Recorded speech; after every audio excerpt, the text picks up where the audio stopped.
دیکھیں، ہر دیر کی کوئی نہ کوئی وجہ ہوتی ہے۔ ہو سکتا ہے وہ رب جس سے آپ مانگ رہے ہوں وہ اس وقت آپ کو دینا نہ چاہتا ہو۔ کیوں نہ دینا چاہتا ہو؟ کیونکہ وہ آپ کے لیے اس وقت مناسب ہی نہ ہو۔ ہزاروں لوگ بعد میں جا کر اپنا اصلی چہرہ دکھاتے، پھر ہمیں پتہ چلتا ہے کہ یہ تو وہ شخص تھا ہی نہیں جس کی خاطر ہم آئے تھے۔ دوسرا، وہ رب شاید اس وجہ سے بھی دیر کرتا ہے کہ میرا بندہ کب تک مجھ سے مانگ سکتا ہے، کب تک صبر کر سکتا ہے، کب تک مجھ سے امیدیں باندھ سکتا ہے۔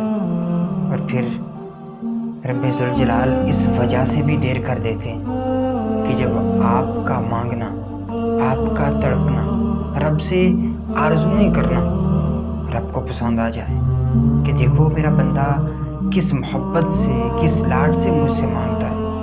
تو اپنی زندگی میں کبھی رب سے مانگ کے دیکھیں، رب سے ہم کلام ہوں۔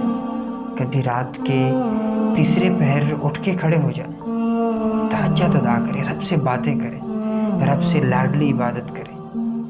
دیکھیے، دنیا کی ساری محبتیں آپ کو دھوکہ دے سکتی ہیں، ساری محبتیں آپ کو ناکام کر سکتی ہیں، لیکن ایک واحد محبت ہے جو اپنی تکمیل تک بھی جاتی ہے اور اپنا جلوہ بھی دکھاتی ہے۔